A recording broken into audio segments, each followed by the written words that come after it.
हरे कृष्ण कृष्ण कृष्ण हरे हरे, हरे राम राम राम हरे हरे। सृष्टि के रचनाकार परमात्मा अकाल पुरख महाकाल के चरणों में बारंबार मेरी नमस्कार। सृष्टि के मालिक गुरु परंपरा, गुरु पद और सभी गुरुओं के चरणों में, यानी सृष्टि के मालिकों गुरुओं के चरणों में बारंबार मेरी नमस्कार। सृष्टि के सभी के माता पिता, आप सभी के माता पिता और सभी के माता पिता के चरणों में बारंबार मेरी नमस्कार। और आप सभी को भी, आप सभी के चरणों में भी बारंबार मेरी नमस्कार। और आप सभी को प्यार भरी सतनाम साखी, सतनाम साखी, सतनाम साखी। ईश्वर की और गुरुओं की परम असीम कृपा से और हमारे बाबा ब्रह्मानंद साईं के पुण्य प्रताप के हिसाब से और उनके शुभ कर्मों के हिसाब से हम सत्संग में जुड़ रहे हैं। आइए, जुड़ने से पहले रोज जो प्रार्थना करते हैं फिर से कर दें। हम जीवन में सफल हैं, जीवन को सफल करें। इसी प्रमाणिकता प्रयास के साथ हम सत्संग में प्रवेश करें। फिर से एक बार भागवत में प्रवेश करने से पहले जय श्री कृष्ण, जय श्री कृष्ण, जय श्री कृष्ण। 8वां सिकंद 23वां अध्याय, अध्याय 23वां। राजा बलि का बंधन से छूटकर सुतल लोक जाना। श्री सुखदेव जी ने कहा, परीक्षित, सनातन पुरुष भगवान के शब्दों को सुनकर दैत्यराज बलि की आंखें भर आई।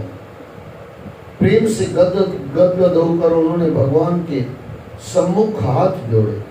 राजा बलि ने कहा, प्रभु, आपके चरणों में शरणागत जनों को जो फल प्राप्त होता है वह आपने मुझे दिया है, जबकि मैंने तो आपको ठीक से प्रणाम भी नहीं किया। बड़े बड़े लोकपाल और देवताओं पर जो कृपा आपने नहीं की वह आपने मुझ पर की है। मैं तो नीच असुर हूँ, फिर भी आपने मुझे अपनी कृपा का पात्र समझा। देखो, यहाँ पे सोचने जैसा है। बलि ने इतना दे दिया, सर्व दिया और स्व को भी दिया। सर्वस्व उसको कहा जाता है कि खुद को भी दो और आपके पास जो है वो भी दो, उसको कहा गया सर्वस्व।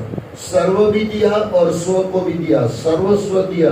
लेकिन फिर भी राजा बलि को लगता है मैंने इतना कुछ बड़ा काम नहीं किया। आज इंसान 500 रुपए, 1000 रुपया गुरु के दर पे देगा ना, उसको लगेगा बहुत बड़ा तीर मार दिया। यहाँ सर्वस्व देने के बाद भी परमात्मा के चरणों में क्या कह रहा है राजा बलि, मैंने तो कुछ नहीं दिया। ये जब तक दीनता नहीं आती है ना इंसान में, तब तक परमात्मा की प्रसन्नता बहुत दूर होती है। दीनता, देने के बाद भी दीनता। हमारा उल्टा है, न देते हैं फिर भी दीनता नहीं आती। दोनों बातें, नहीं देने के बाद भी अगर दीनता आ जाए ना तो भी वो दयालु दया कर ले, और देने के बाद दीनता आ जाए फिर तो क्या बात है। लेकिन हमारे में दीनता का कहीं नामो निशान नहीं होता। अभिमान सर झुकाने नहीं देता। 2-4 दिन पहले पगड़ी की कहीं रस्म थी, वहां पे सत्संग था। आज भी पगड़ी का कहीं सत्संग था तो मैं करके आया। गजब के लोग हैं हम लोग। मैं माइक में कह रहा हूँ, भाई आप जो आपस में बातचीत कर रहे हो तो बंद करो। अच्छा, ये फालतू बोलने वाले की आवाज जबरदस्त बढ़िया होती है सही में। अब देखना, वहां पे कोई लाश बैठा होगा, बिना कारण का बोलता होगा, वो मंच तक साईं के कानों में सुनाता होगा, पक्का है फालतू बात, लेकिन आवाज बड़ी होगी। अच्छा, उसी समय उसको बोलो, बोलो जय श्री कृष्ण। अच्छा बाबू, जो मुंखण बया दीजा, आवाज तो बराबर पड़ी, खटमल मुंह में चला गया है। आप कभी भी देख लेना, आपके साथ कोई चिल्ला के बात कर रहा है, आप उसको बोलो इतना क्यों चिल्ला रहा है, बोले मेरी आवाज ही ऐसी है, तो सामने वाला बोलेगा, उसको तुरंत बोल दो, बोलो जय श्री कृष्ण। देख लेना उसकी आवाज कितनी है। इतनी 25% भी आवाज नहीं निकलेगी। अब मैं उसको बार बार कहा, कम से कम 2 या 3 बार मैंने कहा, लेकिन एक चीज मुझे मस्त लगी, बोलने वालों ने तो बंद नहीं किया, लेकिन मैंने कहा कि मैं कुछ आपको अच्छी चीजें बता रहा हूँ, ध्यान से सुनो। तो वेसु के 2-3 आदमी थे, वो मुझे मिलने आए, बोले भाई साहब पहली बार आपको सुना है और आपने कहा ना ध्यान से सुनो, इसके लिए हमने उनकी तरफ ध्यान नहीं दे के हमने कुर्सी बदल दी, फिर आपका सत्संग सुना, आनंद आ गया। अब देखो ये वही सत्संग वही चल रहा था। कुछ लोग खुद का भी बिगाड़ रहे थे, दूसरों का भी बिगाड़ रहे थे। मैं फिर आपको भी दोहरा दूं, ये याद रख लेना, सत्संग में बैठ के आप सुनो न सुनो, आप अपने जीवन के मालिक हो, आपकी मर्जी। ये मेरा नजरिया है, सबका ऐसे, सब गुरुओं का ऐसे नजरिया नहीं होता। मेरा नजरिया, आप अपने जीवन के मालिक हो। आप अपने बिना कारण के विचार घुमाते रहो, इधर भी दीवार देखो, उधर भी दीवार देखो, लाइटें देखते रहो, पंखे देखते रहो, आपकी मर्जी। आप अपने जीवन के मालिक हो। लेकिन बोला तो आप फंसा। अगर आप बोले, अगल बगल का सत्संग बिगाड़ दिया, ये आप आए थे पुण्य कमाने और पाप कमा के जा रहे हो। किसी को बुरा लगे तो माफ करना, लेकिन यही हकीकत। पता नहीं किसको कौन सी बात लग जाती, ऐसा पता नहीं मेरी बात मुझे ही लग जाती और वैराग्य में आगे बढ़ जाते, ऐसा भी हो सकता है। बोलने वाले को भी अपनी बातें लग जाती है और सुनने वालों को तो लगती है। कौन सी चीज कब लग जाए, लेकिन उसको लगने वाली थी, आपने बीच में बिना कारण की बकवास कर दी। मैंने 2 बार जब बोला तो वहां पे जो आदमी बंदा बैठा हुआ था जिसका सत्संग छूट रहा था, और सही में मैंने उसको देखा भी, उसके साथ 2 आदमी दूसरे भी थे, दूसरी जगह जाके बैठ गए और मैंने उनको पहले ही नजर में ले लिया कि ये कुछ हुआ। फिर जब सत्संग पूरा हुआ तो तीनों लोग मुझे मिलने आए, बोले भाई साहब आपने अच्छा किया, बोला ध्यान से सुनो, तो वहां से हट गए। अब ये सच बताना, अगर वहीं बैठे रहते तो ये तीनों का पाप उसको लगता कि नहीं। अच्छा, कई लोग बोलते हैं पाप किसने देखा है, मैं बोला अशांति समझो ना भाई। मेरी दृष्टि में पाप यानी क्या पता है? पाप यानी अशांति और पुण्य यानी शांति। चाह गई चिंता मिटी, मनवा बेपरवाह, जिसको कुछ न चाहिए, शाहों के शाह, पुण्य में आगे कुछ नहीं चाहिए किसी से। लेकिन किसी को डिस्टर्ब मत करो। कहीं सत्संग चल रहा है, मैं फिर दोहरा दूं, आप अपने लाइफ के मालिक हो, आप अपनी जिंदगी के मालिक हो। सुनो न सुनो, आपकी मर्जी, लेकिन दूसरों का बिगाड़ो मत कर। ये मैंने काफी लोगों को कहा है। और कहीं सुनते हैं, कहीं तो सुनने के बाद भी नहीं सुनते। अच्छा, कहीं फिर वो उसमें से एक आध मुझे भी मिलने आया, बोले जरूरी बात कर रहे थे। अच्छा, उसको पूछो जरूरी क्या? अच्छा, ये भी थोड़ा मैं कह दूं, जब आपको लगे ना मैं कुछ जरूरी बात कह रहा हूँ, अपनी अंतर आत्मा से पूछना, क्या ये आधे घंटे के बाद बात हो सकती है कि नहीं? गारंटी से हो सकती है। ऐसा कोई पहाड़ नहीं टूट रहा, ऐसे कोई आप हमको कोई गोली नहीं मार रहा कि वहां से कोई हटा रहा है, हट जाओ गोली लग जाएगी, ऐसा कुछ नहीं है भाई, ऐसा कुछ नहीं है हमारा जा रहा है। लेकिन आप, हमारा पापी मन, हमारी गलती हमको सुनने नहीं देता। मुझे याद है, मैं थोड़ा क्रोधी हूँ, बचपन से क्रोधी हूँ, तो मेरे पिताजी ज्यादातर क्रोध में ही सत्संग करते। उस समय मुझे बाथरूम जाना होता, कहीं पानी पीने में उठ जाता, फिर 2 झापड़ लग जाती। तो बोला पिताजी क्या हुआ, बाबा जी क्या हुआ? बोले अभी क्यों तुझे प्यास लगी? अरे बोला अभी क्यों प्यास लगी? प्यास लगी? बोले नहीं, इतनी बातें चल रही थी तब तुझे प्यास नहीं लगी। तू क्रोधी है, क्रोध की बात आ गई तो तेरे पापी मन ने तुझे तेरी गलती सुनने नहीं दी, इसके लिए तू पानी पीने चला गया। और वो बात मैं उसी समय पकड़ता था कि बात तो सही है। जब भी आपको लगे ना भाई साहब को ये नहीं बोलना चाहिए, कई लोग कहते हैं भाई साहब भजन गाओ, जब भी बोले ना वो भजन गाओ, यानी उसकी गलती उसको मिल रही थी, उसने वापस अपने तीर में से तीर मेरी तरफ फेंक दिया, भजन गा लो।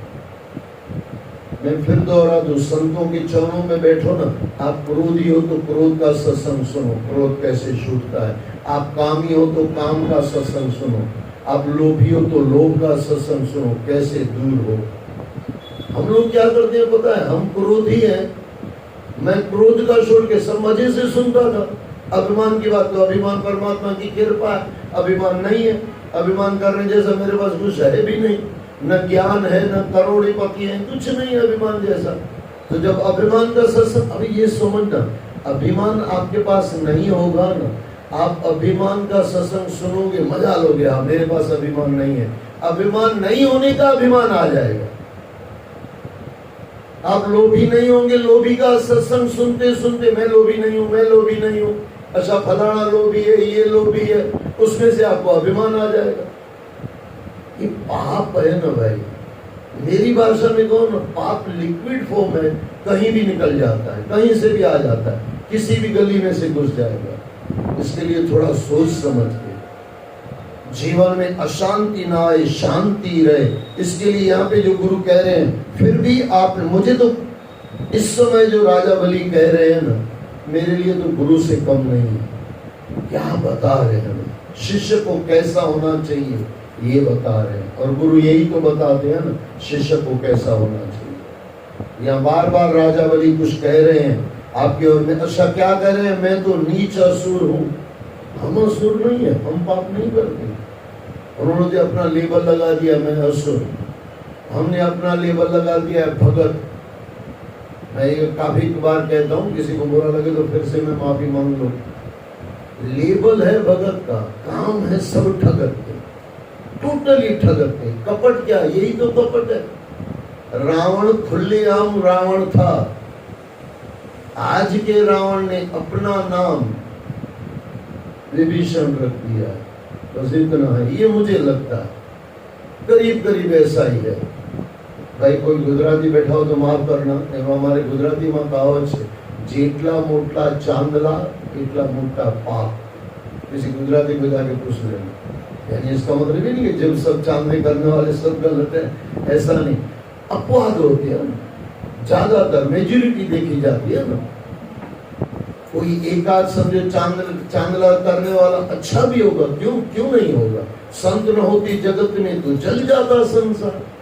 अब बाबा जी को बोलो, बाबा जी अब चांदना लगा तो मुझे अच्छा लगेगा, आपको खुश करने के लिए बाबा जी चांदना लगा देंगे, लेकिन दिखाने के लिए चांदना नहीं लगाएंगे। आजकल तो दिखावे की दुनिया है, भगत दिखाना है। आज की दुनिया ऐसी है, अच्छा लगना चाहिए, होना नहीं चाहिए। पहले के लोग अच्छा होने में मेहनत करते थे, आज के लोग अच्छा दिखाने में मेहनत करते हैं। बस ये गड़बड़ है। अच्छा दिखाना है, अंदर से अच्छा होना नहीं है। अच्छा जो अंदर से अच्छा हो गया ना, उसको चिंता ही नहीं होती कि कोई अच्छा बोले कोई बुरा बोले, खाली मेरा कृष्ण मुझसे नाराज ना हो, मेरा राम मुझसे नाराज ना हो, और मेरा गुरु मुझसे नाराज ना हो। और मैं ये आपको बीच में कह के आगे बढ़ूं, 3 चीजें याद रखना। गुरु माता पिता, गुरु माता पिता, ये आपसे कभी नाराज न हो। और चौथा बोल दो बुद्ध भगवान के हिसाब से, अपो दीपो भव, आप अपनी नजर में कभी गिर जाओ, ऐसा मत काम मत करना। और ऐसे कहा जाता है, अपनी नजर में जो गिर जाता है ना, उसका उठना बहुत मुश्किल हो जाता है, क्योंकि अंदर से पता चल जाता है ना मैं कैसा, अंदर से पता चल जाता है। अंतिम आता है खुद का। खुद की नजर में कभी मत गिर जाओ, और खुद की नजर में गिर गए, एक चीज है, अंदर से लगे कि मैं गिरा हुआ हूँ। अभी यहाँ पे असुर कह रहे हैं कि मैं नीच हूँ। अच्छा यही तो गुरु नानक पातशाह ने कहा है, नानक नीच कही विचार, गुरु ग्रंथ साहब। और ये गुरु नानक की है, सम एक ही वर्ड हो गए ना। तो ये गुरुओं ने वो वाणी में कहा, और ये राजा बलि ने सिंपल भाषा में कह दिया, मैं नीच हूँ, नीच असुर हूँ। वहाँ बाबा जी कहते हैं मैं ये नानक नीच कहे विचार। गुरु नहीं लग रहे, दोनों के एक वाक्य नहीं है। ये राजा बलि शिष्य होके बता रहा है कि हमको ऐसा शिष्य बनना चाहिए। इसलिए मैं तो नीच असुर हूँ, फिर भी आपने मुझे अपनी कृपा का पात्र समझा। परीक्षित इस प्रकार विनती करने पर दैत्यराज बलि को वरुण पास से तत्काल मुक्ति मिल गई। तब उन्होंने भगवान को प्रणाम कर अन्य असुरों के साथ सुतरलोक की यात्रा की। इस प्रकार भगवान ने राजा बलि से स्वर्ग का राज्य लेकर इंद्र को दे दिया। उन्होंने अदिति की मनोकामना पूर्ण की और स्वयं उपेंद्र बनकर सारे संसार का पालन करने लगे। जब प्रहलाद ने देखा कि उसके पौत्र के सारे बंधन खुल गए हैं और उससे भगवान की कृपा प्राप्त हुई है, तो उन्होंने भक्ति भाव से भरकर भगवान की स्तुति की। जब छोटे अच्छा कार्य करते हैं ना, बड़ों को बहुत आनंद आता है। एक चीज मैं बार बार कहता हूँ, अगर अपने बड़ों को आपकी जिंदगी में जिंदा रखने चाहते हो ना, उनके गुण ले लेना। आपके पिताजी के जो गुण थे, कम से कम उतने गुण तो आपके पास होने चाहिए। अपने बढ़ाओ गुरु से लेके, वो बहुत बढ़िया है। अगर न बढ़ा सको तो इतना तो होना चाहिए जितना आपके माँ के पास था, जितना आपके पिताजी के पास था। उसमें एक भी अगर गुण कम है तो समझना आपकी गाड़ी डाउन जा रही है।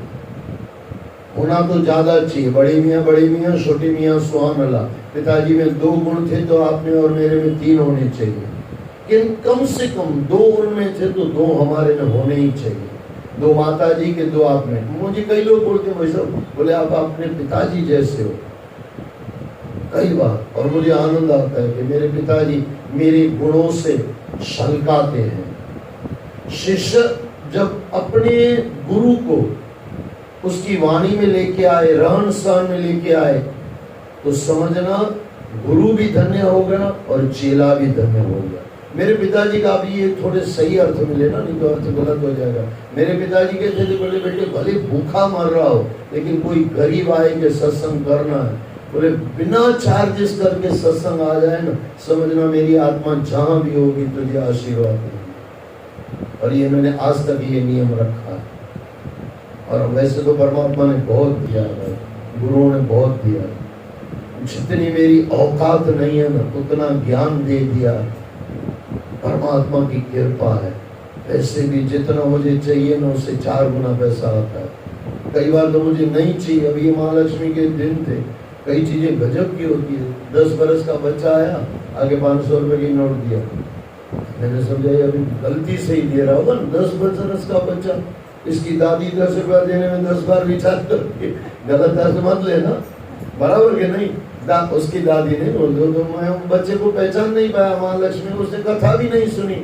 बाहर से आया, अंदर आया और 500 की नोट दिया, पैर छुए। मैं 500 की नोट देख रहा हूँ, बच्चे को देख रहा हूँ। सही में ये बनी, अभी ये महालक्ष्मी के दिन की बात है, परसों की बात।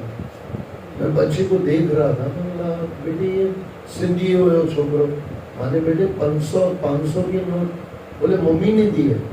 मम्मी उसकी बाहर खड़ी थी। मैं बोला ये 500 की नोट। बोले आप मैं कथा सुन के गई तो पैसा गलती से रह गया लाना, स्पेशल पैसा देने आया। मैं बोला माता ये 500 की दे रहा है। बोले भाई साहब चिंता मत करो, मैंने ही दिया उसको। गजब है ना भाई साहब। मेरे कहने का मतलब समझना, 500 रुपए की नोट कथा सुनने वाला देखे, ये पहली बार। और दो ना दो वो अलग बात है, लेकिन मैं यही कहना चाहता हूँ, औकात नहीं है फिर भी परमात्मा ने बहुत दिया है। और ये मैं अपने दिल से कह रहा हूँ, साईं से जितने भी सच्चे प्रेमी हैं ना साईं के, मैंने देखा है वो सब मुझसे अच्छा प्रेम करते हैं, बहुत अच्छा प्रेम करते हैं। आपने कभी भी देखा होगा, ये मेरे दिल में आंसू छलकते अंदर कि बाबा जी को सुनने वाले मुझसे प्रेम करते हैं।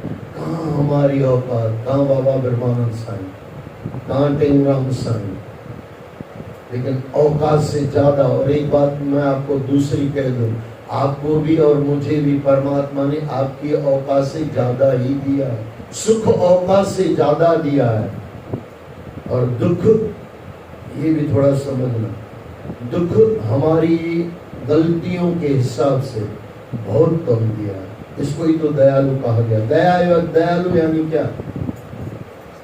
बच्चा बहुत बड़ी गलती कर दे और माँ खाली एक झापड़ छोटी सी लगा के समझा दे, वो माँ होती है। गलती तो बहुत बड़ी कर दी बच्चे ने, लेकिन एक छोटी सी झापट लगा दी।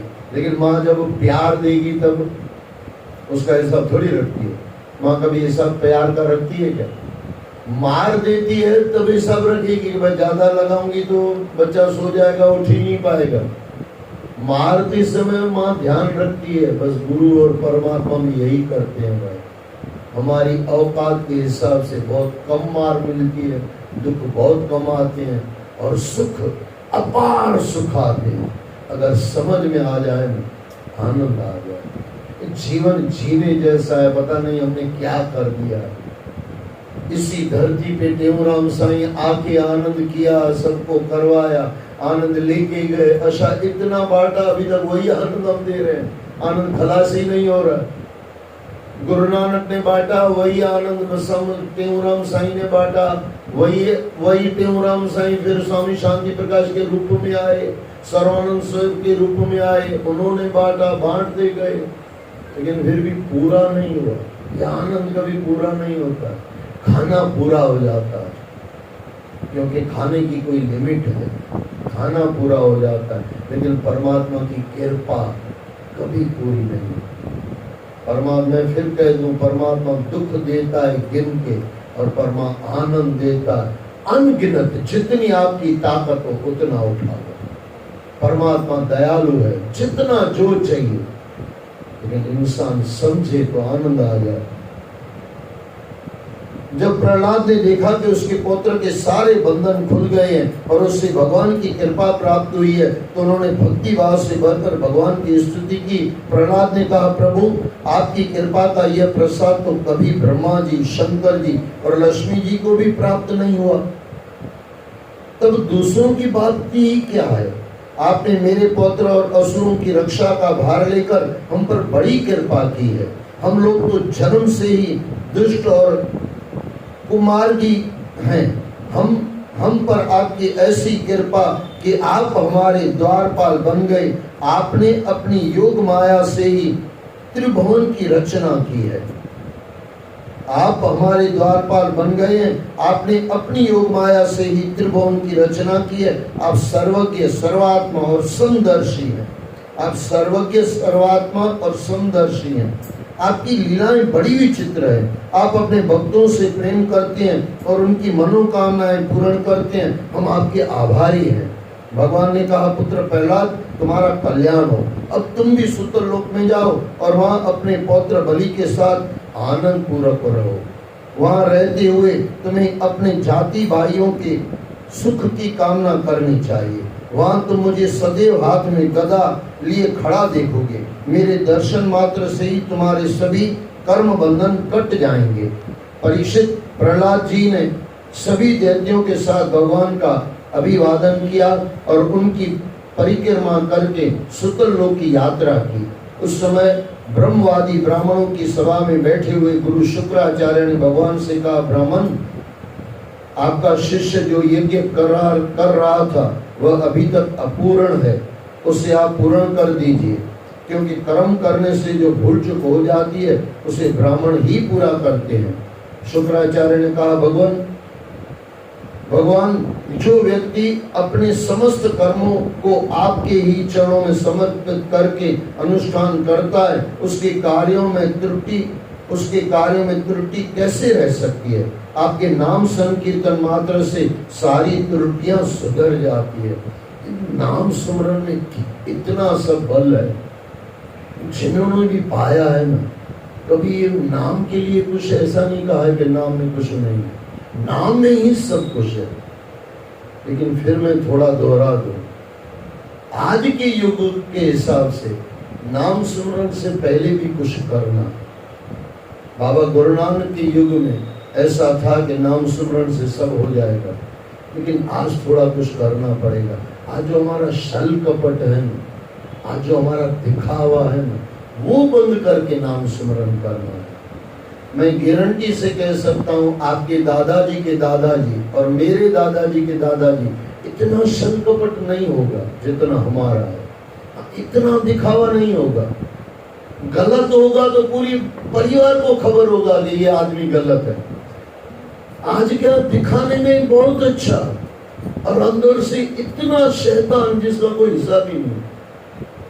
मैं फिर दोहरा दूं, बाहर का विभीषण, अंदर का रावण, बाहर का सुदामा, अंदर का कंस। आज ये चल रहा है। अब ये कंस अगर अपना नाम सुदामा लेके कृष्ण कृष्ण जप करेगा तो क्या उसका फलीभूत होगा क्या?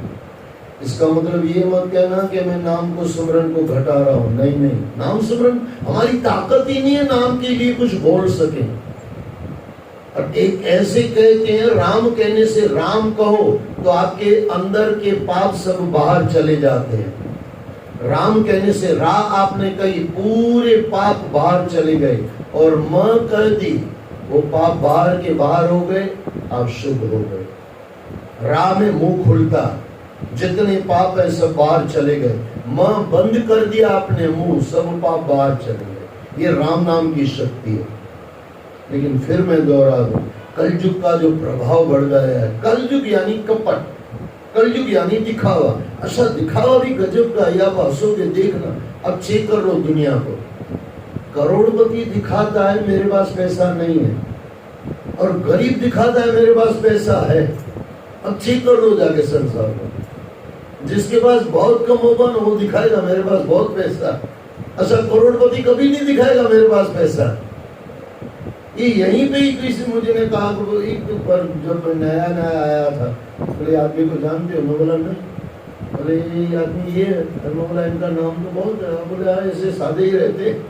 उसकी चप्पल देखो तो 40-50 रुपए की चप्पल। अच्छा गरीब की चप्पल देखो तो 350-400 रुपए की चप्पल होगी। ये तो उस जमाने की बात करो, 8-10 बरस पहले की। मेरे भी जीवन में एक मेरे दादाजी थे, मेरे पिताजी के काका जी थे, उदयपुर से आए, प्रोफेसर थे। उस जमाने में बता रहे थे 8 से 10 हजार, प्रोफेसर में भी प्रिंसिपल थे प्रोफेसरों के। तो 8 से 10 हजार समय मेरे पिताजी 1998 में गुजर गए, 1998 उस समय गुजर गए। उससे भी पहले की बात है। उसकी चप्पल आप देखो, मेरे ख्याल से वो 15 के 20 रुपए की चप्पल। अच्छा वो प्रोफेसर पूछ रहे तेरी चप्पल कितने की है? मेरे दादाजी हुए ना, मेरे पिताजी के काका जी। मैं बोला तो उस समय वो स्लीपर में पहनता था, बाटा की थी, लगभग 60-70 रुपए की उस जमाने में होगी, यहाँ 60 की, या उससे डबल की मेरी स्लीपर थी। वो दादाजी मुझे डांटने लगे, बोले तेरे से मैं 10 गुना कमाता हूँ। उनको दिखाना है मेरे पास पैसा नहीं है, और मुझको दिखाना है पैसा बहुत। ये भी छल कपट कर रहा है, वो भी छल कपट कर रहा है, और ये तो कोई बड़ी बात नहीं है। इसमें तो आपकी मर्जी, जैसे आप दिखाओ। लेकिन भक्ति नहीं कर रहे हैं और भक्ति दिखा रहे हैं, बुरे हैं और हम दिखा रहे हैं अच्छे हैं। ये छल कपट जब तक नहीं छूटेगा ना, तब तक राम जो देना चाहता है ना, वो भी नहीं दे पाएगा। हमारे कर्मों की वजह से, अब देखना नाम सुमरन करने से क्या हो रहा है, जीवन में खीर बन रही है बढ़िया से।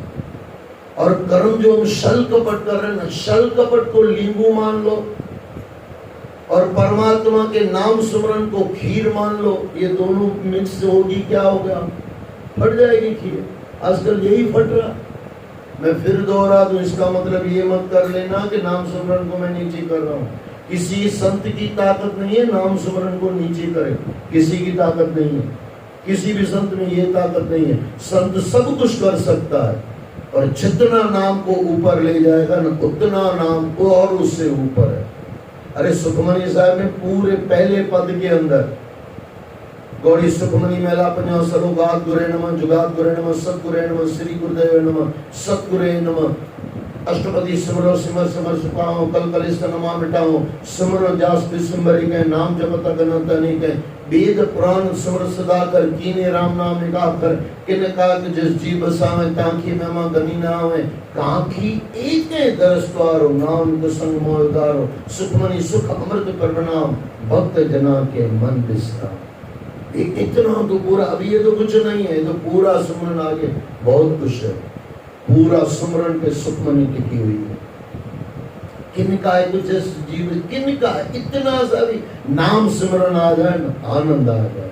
लेकिन फिर मैं दोहरा दूं, छल कपट छोड़कर, पुराने जमाने में कहते थे नाम सिमरन से सब हो जाएगा, लेकिन आज कोई भगवान का प्यारा भगत आएगा ना, आज गुरु नानक भी धरती पे आएंगे ना, तो कहेंगे छल कपट छोड़ के नाम सिमरन।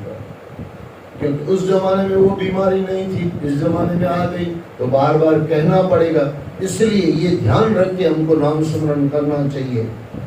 उसके कार्य में त्रुटि कैसे रह सकती है? आपके नाम संकीर्तन मात्र से सारी त्रुटियां सुधर जाती है, तथापि आपकी आज्ञा का उल्लंघन मैं कैसे कर सकता हूँ? मनुष्य के लिए सबसे अधिक कल्याणकारी मार्ग आपकी आज्ञाओं का पालन करना ही है। परीक्षित, भगवान श्री हरि की आज्ञा के अनुसार शुक्राचार्य ने अन्य ब्रह्म ऋषियों के साथ मिलकर यज्ञ को पूर्ण किया। उसके बाद सभी ने मिलकर सर्वशक्तिमान वामन भगवान को उपेंद्र के पद पर अभिषिक्त किया, यानी उसको बिठाया उन गद्दी पे। इंद्र ने उन्हें अपने विमान पर बैठाया और उन्हें अपने साथ स्वर्ग ले गया। परीक्षित, इस लीला को सुनने से मनुष्य के सारे पाप नष्ट हो जाते हैं। और मुझे पता है आपने ध्यान से सुना है और मैंने भी ध्यान से सुना है, सुना भी है, सुनाया भी है, तो आपके और मेरे पाप तो नष्ट हो गए। अब नए न हो ये याद रख लें। ये थोड़ा ध्यान रखना है। आज तक छूट गए, मैं भागवत के हिसाब से कह रहा हूँ, मेरी कोई ताकत नहीं है, मैं अपने पाप छुटा नहीं सकता हूँ, आपके कहाँ से छुटाता हूँ। लेकिन भागवत के हिसाब से ये कहा जा रहा है कि पाप समाप्त हो गए। भगवान की लीलाएं अनंत है, उनकी महिमा अपार है। जो भी उन्हें जानने का प्रयत्न करता है वह मानो पृथ्वी के परमाणुओं को गिनता है। मंत्र दृष्टा वशिष्ठ ने वेदों में कहा है कि ऐसा पुरुष न कभी हुआ, न है और न होगा जो भगवान की महिमा का पार पा सके। जितने भी संतों ने परमात्मा को पाया है ना, इतना ही पाया है, लेकिन वो इतना सब है जिसका कोई हिसाब ही नहीं। ये थोड़ा समझ लेना, नहीं तो आपको लगेगा संत के पास पाया नहीं है। पाया है, इतना में बहुत कुछ हो गया। अरे हमारे शंकर भगवान के लिए कहते हैं शक्ति भभूति में खजाना कुबेर का। कहानी आती है उसके पीछे, मैं नहीं जा पाऊंगा, लेकिन मस्त कहानी है। शक्ति भभूति में खजाना कुबेर का। अभी इतनी शक्ति में अगर खजाना कुबेर का आ जाए तो ऐसे परमात्मा, ऐसे राम के बारे में, ऐसे कृष्ण के बारे में क्या कहोगे। लेकिन एक चीज है, इतना भी मिल जाए ना, आनंद आ जाए। संसार पूरा मिल जाए तो भी दुख रहेगा ही रहेगा, और परमात्मा की एक झलक इतनी भी मिल जाए ना तो भी परमात्मा पूरा मिल जाता। जितना मिला पूरा हो जाता है। परमात्मा की एक बूंद में पूरा परमात्मा आ सकता है। सूक्ष्म रूप दर्शी दिखावा, विकट रूप धरि लंक जरावा, वो वाली बात है। सूक्ष्म में सब आ गया और सब में तो सब है ही है, लेकिन जितना मिल जाए। किन काय तो जस जीव बसावे, ताकि महिमा धनी ना आवे। जो भगवान की महिमा का पार पा सके, वामन भगवान के चरित्र को श्रवण करने से मनुष्य को परम गति प्राप्त हो जाती है। अध्याय 24वां, भगवान के मत्स्य अवतार की कथा। राजा परीक्षित ने कहा, मुनिवर, भगवान की लीलाएं तो अद्भुत है। उन्होंने अपनी योग माया से एक बार मत्स्य अवतार धारण करके बड़ी सुंदर लीला की थी। कृपया मुझे उस आदि अवतार की कथा सुनाएं। सर्वशक्तिमान होने पर भी भगवान ने कर्म बंधन में बंधे हुए इस लोक निंदित जीव की योनि क्यों ग्रहण की। सूत जी बोले, शौनक आदि ऋषियों, जब राजा परीक्षित ने श्री सुखदेव जी से भगवान के मत्स्य अवतार की कथा सुनने की जिज्ञासा प्रकट की, तब श्री सुखदेव जी ने प्रसन्नता के साथ भगवान के मत्स्य अवतार की कथा सुनाई।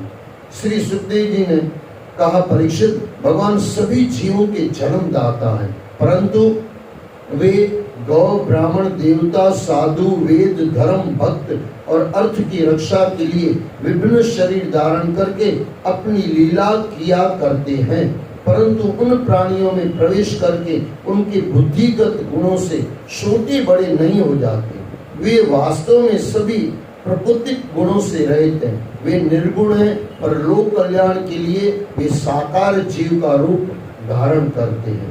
परीक्षित, पिछले कल्प के अंत में ब्रह्मा जी के सो जाने के कारण जब प्रलय हुआ, तब समस्त भूलोक समुद्र में डूब गया था। नींद के कारण वेद ब्रह्मा जी के मुख से निकल पड़े। तभी उसके पास रहने वाले हैग्रीव नामक दैत्य ने योग बल से उन्हें चुरा लिया। उन वेदों को हैग्रीव से वापस छीनने के लिए ही भगवान ने मत्स्य अवतार लिया था। परीक्षित उस समय द्रविड़ देश के सत्यव्रत नाम के एक बड़े उद्धार एवं भगवान के भक्त राज ऋषि केवल जल पीकर तपस्या कर रहे थे। पहले की तपस्याएं भी गजब की थी। हिरण्यकश्यप की भी तपस्या आप देखो, भले असुर है, लेकिन अब वो कैसे लोग एक पैर पे खड़े होकर तपस्या कर रहे हैं। हमारी तो प्यार से भी देखने जैसी होती है, क्या लोग खाते हैं। आजकल तो लेकिन गजब है ना, ग्यारस का फूल को भी अच्छी हो, फूल का आ गया ग्यारस। मैं एक जगह मुझे कोई खाना खिलाया, बोले ग्यारस का है। मैं बोला ये तो मैं 365 दिन ग्यारस रख सकता हूँ। जिंदगी भर ग्यारस, ये तो मजा ही मजा है भाई। क्या क्या दिया ग्यारस में, हाँ गजब का। अब मैं किसी का नाम मैं लू के नहीं डर रहा हूँ।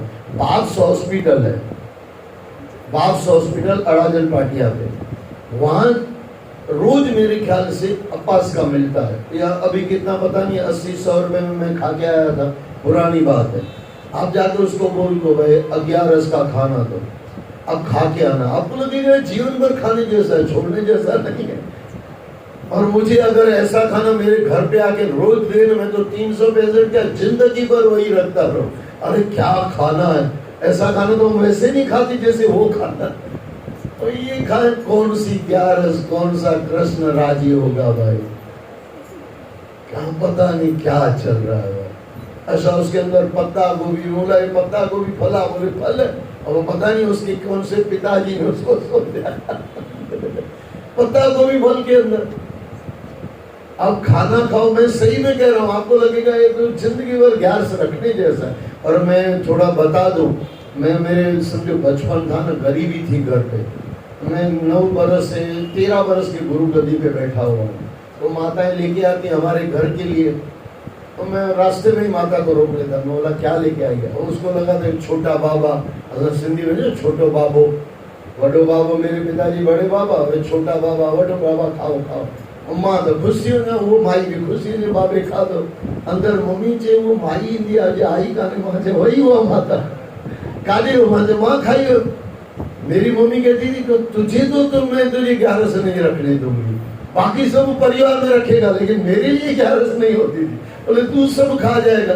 अब गरीबी थी, दूसरा लाने का पैसा था नहीं, लेकिन वो गरीबी थी और बचपन था, तब तक माफ था। लेकिन समझ आ गई उसके बाद भी यही 11 रखो, क्या मतलब, कौन कह रहा है आपको 11 रखो, लेकिन 11 अंतरात्मा कह रही है रखो, तो उस दिन कुछ उपवास रखो। उपवास, उपवास यानी परमात्मा के नजदीक रहना। मेरे पिताजी कैसे थे, अगर भूख नहीं हो सकती है ना, तो एक काम करो ना, खाना खा के, रोटी खा के राम राम जप करो। हम क्या करते हैं, उपवास रखे रोटी रोटी जप करते हैं, बोले इससे अच्छा राम राम जप करो ना भाई। लेकिन जो रखता है ईमानदारी से, संत न होते जगत में तो जल जाता जग संसार। रख रहे हो ईमानदारी से रखो, वरना ये नाटकों का कोई मतलब नहीं है। 3 बार खाने वाले मैंने 11 कर दी, 3 बार खाना, अभी कौन सी 11 है, उसके अंदर फुल्का भी खाएगा, खाली एक चीज है वो चावल नहीं खाएगा, उसमें उसको लगेगा बहुत बार पहाड़ तोड़ दिया। आइए तो मैं बेबी आपको कह दूं, अगर 11 नहीं रखी है तो कम से कम चावल तो मत खाना, ये तो हम भी कहते हैं, ये याद रख लेना थोड़ा। परीक्षित उस समय द्रविड़ देश के सत्यव्रत नाम के एक बड़े उद्धार एवं भगवान के भक्त राजऋषि केवल जल पीकर तपस्या कर रहे थे। वे विवस्वान यानी सूर्य के पुत्र थे। भगवान ने उन्हें वैवस्वत मनु बना दिया। एक दिन की बात है कि वे राजऋषि कुर्त माला नदी में जल से तर्पण कर रहे थे। उसी समय एक छोटी सी मछली उनकी अंजलि में आ गई। सत्यव्रत ने अंजलि में आई हुई मछली को जल के साथ फिर से नदी में डाल दिया। तब उस मछली ने बड़ी करुणा के साथ सत्यव्रत से कहा, राजन आप बड़े दयालु हैं, आप जानते हैं कि जल में रहने वाले जंतु अपनी जाति वालों को खा जाते हैं, आप मुझे मारने के लिए फिर से इस नदी में क्यों छोड़ रहे हैं? मैं भय से व्याकुल हो ही जा रही हूँ। सत्यव्रत नहीं जानते थे कि स्वयं भगवान ही उन पर कृपा करने के लिए मछली के रूप में पधारे हैं। उन्होंने उस मछली की रक्षा करने का संकल्प कर लिया।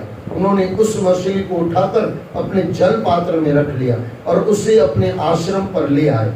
आश्रम पर लाने के उपरांत एक रात में ही वह मछली उस करमंडल में इतनी बढ़ गई कि उसमें उसके लिए स्थान नहीं रहा। राजा सत्यव्रत ने मछली को करमंडल में से निकालकर एक बड़े पानी के मटके में रख दिया। वहां पर वह मछली 2 घड़ी में ही इतनी बड़ी हो गई, उसका मटके में समाना भी भारी पड़ गया। राजा सत्यव्रत ने उस मछली को वहां से उठाकर एक सरोवर में डाल दिया, परंतु वहां भी थोड़ी देर में ही वह मछली इतनी बढ़ गई कि सारा सरोवर ही घिर गया। सत्यव्रत ने उसे बड़े से बड़े सरोवर में डाला, पर उसका आकार बढ़ता ही चला गया। देखो मछली बनी थी, कितनी होगी इतनी। परमात्मा भी ऐसा है, जब बड़ा बनने में आता है तो एकदम बड़ा हो जाता है, और छोटा बनने में आता है तो आपको दिखाई भी न दे, इतना छोटा बन जाता है। आपकी और मेरी नजर से न देख पाए, इतना छोटा भी परमात्मा हो जाता है। लेकिन परमात्मा इतना भी मिल जाए ना, पूरा हो जाता है। और संसार पूरा मिल जाए तो भी पूरा, तो पहली बात किसी को मिलता ही नहीं है, किसी को नहीं मिलता। लेकिन लगता है पूरा हो गया, लेकिन फिर भी होता नहीं, कुछ तो बाकी रहेगा। हार कर अंत में राजा सत्यव्रत ने उसे समुद्र में डलवा दिया। समुद्र में डालते समय मत्स्य भगवान ने कहा, वीर राजन, समुद्र में बड़े बड़े बली मगर रहते हैं, वे मुझे खा जाएंगे, इसलिए आप मुझे समुद्र के जल में मत छोड़ो। मत्स्य भगवान की मधुर वाणी सुनकर राजा सत्यव्रत मोहित हो गए। उन्होंने कहा, प्रभु, मत्स्य का रूप धारण करके मुझे मोहित करने वाले आप कौन हैं? आपने एक ही दिन में 400 कोस 800 मील के विस्तार वाले सरोवर को घेर लिया। ऐसी शक्ति रखने वाले किसी जीव के बारे में मैंने आज तक नहीं सुना। अवश्य आप सर्वशक्तिशाली और अविनाशी ईश्वर श्री हरि है। लगता है कि जीवों पर दया करने के लिए ही आपने जलचर का रूप लिया है। हे प्रभु, आप जगत की उत्पत्ति, स्थिति और प्रलय के स्वामी हैं। मैं आपको नमन करता हूँ। हम भक्तों के लिए आप ही आत्मा और आश्रय हैं। आप मुझे बताएं प्रभु कि आपने किस प्रयोजन से यह रूप धारण किया है। आपने इस अद्भुत रूप में मुझे दर्शन दिया है, तो अवश्य इसका कोई कारण रहा होगा। कृपया कर मेरे भ्रम को दूर करें।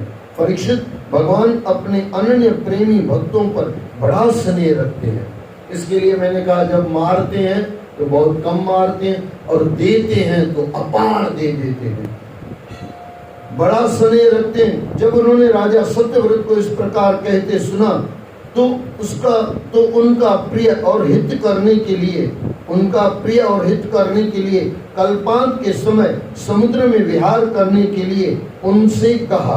भगवान ने कहा, सत्यव्रत, आज से 7वें दिन भूलोक से तीनों लोग समुद्र में डूब जाएंगे। तीनों लोग समुद्र में डूब जाएंगे। उस समय जब तीनों लोग डूबने लगेंगे, तब मेरी प्रेरणा से तुम्हारे पास एक बड़ी नौका आएगी। उस समय तुम समस्त प्राणियों के सूक्ष्म शरीरों को लेकर सप्त ऋषियों के साथ उस नौका पर चढ़ जाना। अपने साथ धान्य और अनाज के दानों के बीज रखना। उस समय सर्वत्र एकमात्र महासागर ही लहराता हुआ दिखाई देगा। चारों ओर गहरा अंधकार होगा। केवल ऋषियों की दिव्य ज्योति के सहारे ही चारों ओर देखना और नाव पर चढ़कर सर्वत्र विचरण करना। मन में किसी प्रकार का भी कलेश, विकलता और भय मत लाना। जब प्रचंड झंझावात के कारण नाव डगमगाने लगेगी, तब मैं वहां आ जाऊंगा। जब भी संकट आता है, परमात्मा आता ही है, ये पक्का है। लेकिन साथ परमात्मा का लेना चाहो तो तब मैं वहां आ जाऊंगा। उस समय वासुकी नाग के द्वारा तुम उस नौका को मेरे सिंह से बांध देना। सत्यव्रत, जब तक ब्रह्मा जी की रात रहेगी, तब तक मैं ऋषियों के साथ तुम्हें उस नाव में बैठाकर ढोता रहूंगा। उस समय तुम जो भी प्रश्न करोगे, मैं उसका उत्तर दूंगा। मेरे उपदेश से तुम्हारे हृदय में पर ब्रह्म की वास्तविक महिमा उदय हो जाएगी और तुम ठीक प्रकार से उसे समझ जाओगे। ऐसा कहकर भगवान अंतर ध्यान हो गए। परीक्षित, राजर्षि सत्यव्रत कुशा के आसन पर पूर्व की ओर मुख करके बैठ गए और मत्स्य रूप भगवान का चिंतन करने लगे। 7 दिन के बाद प्रलय काल आ गया। समुद्र ने अपनी मर्यादा छोड़ दी। आकाश से प्रलयकारी भयानक मेघ तेज वर्षा करने लगे। देखते देखते सारी पृथ्वी डूबने लगी। तभी राजा सत्यव्रत ने एक विशाल नौका को अपनी ओर आते देखा।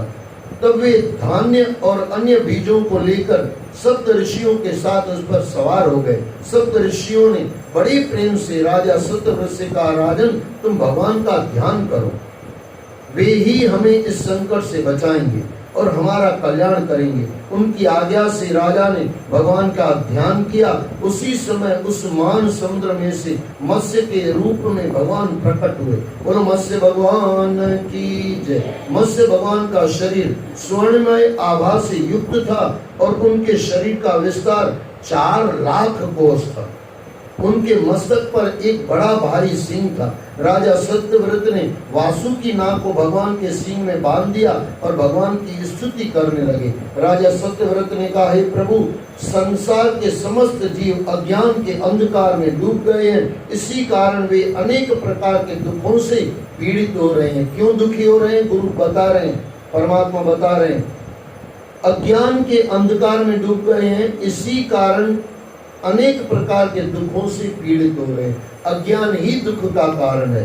आपकी कृपा से जब वे आपकी शरण में पहुंच जाते हैं तब वे आपको प्राप्त कर लेते हैं। इसलिए हमें संसार के इस बंधन से छुड़ाकर आप हमें मुक्ति प्रदान करें और प्रलय की इस वेला में हमारी रक्षा करें। अब सर्वशक्तिमान है, हम आपकी शरण लेते हैं। शरण आ जाए ना। भगवान ने गीता में, कृष्ण ने कहा है, भगवान ने कहा है, कृष्ण भगवान ने, नहीं कुछ समझ में ना आ जाए ना, मेरी शरण में आ जाए। अच्छा, शरण आने के बाद अगर कपट है तो वो शरण नहीं है। यही तो गोपियों को दिखाया, गोपियों के लिए दिखाया गया। निर्वस्त्र यानी छल कपट के बाद, छल कपट नहीं है, उसको कहा गया निर्वस्त्र। लेकिन हम लोग समझते नहीं, भगवान की बातें अद्भुत होती है, हम लोग समझते हैं ये क्या हो गया, वो कुछ अलग है। छल कपट छोड़ो यानी निर्वस्त्र हो गया, ये सोचने वाली बात। सर्वशक्तिमान है, हम आपकी शरण लेते हैं। आप सर्वशक्तिमान है, हम आपकी शरण लेते हैं। आप देवताओं के भी पूज्य परमेश्वर है। हम ज्ञान प्राप्ति के लिए आपकी शरण में है। हमें सद्बुद्धि दीजिए। कुछ मांगना हो तो परमात्मा से सद्बुद्धि मांगो। परीक्षित, जब सत्यव्रत ने भगवान से इस प्रकार प्रार्थना की तब मत्स्य रूपधारी परशुराम भगवान ने प्रलय के समुद्र में विहार करते हुए उन्हें आत्म तत्व का उपदेश दिया। सभी ने जो उस समय नाव में उपस्थित थे उस उपदेश को ग्रहण किया। बाद में जब प्रलय का अंत हुआ और ब्रह्मा जी की निद्रा टूटी तब भगवान ने हयग्रीव असुर को मारकर उससे वेद छीन लिए और उन्हें पुनः ब्रह्मा जी को दे दिए। भगवान की कृपा से राजा सत्यव्रत ज्ञान विज्ञान से युक्त होकर इस कल्प में वैवस्व मनु बने। अपनी योग माया से मत्स्य रूप धारण करने वाले भगवान विष्णु और राजर्षि सत्यव्रत का यह संवाद एवं श्रेष्ठ कथानक सुनकर मनुष्य सभी पापों से मुक्त हो जाता है। इसमें भी कहा गया पापों से मुक्त हो गए। अब हमारी और आपकी जवाबदारी हो जाएगी, आपकी और मेरी, आज के बाद जितना हो सके पापों से दूर रहो। हो जाए तो परमात्मा माफ करेगा, करेंगे तो परमात्मा माफ नहीं करेगा, पहले वाला भी ला कर दे देगा, भाई ये ले ले। इसके लिए थोड़ा सोच समझ के, जो मनुष्य भगवान के इस अवतार का प्रतिदिन श्रवण करता है उसके सारे संकल्प सिद्ध हो जाते हैं, उसे परम गति प्राप्त हो जाती है। बोलो सद्गुरुदेव भगवान की जय। आज के आनंद की जय। यहाँ पे 24वां अध्याय पूरा हुआ और 24वें अध्याय के साथ 8वां सेकंड पूरा हुआ। कल से 9वां सेकंड शुरू होगा। बोलो सद्गुरुदेव भगवान की जय। हरे कृष्ण कृष्ण कृष्ण हरे हरे, हरे राम राम राम हरे हरे। जय जय श्री राधे, जय जय श्री राधे, जय जय श्री राधे।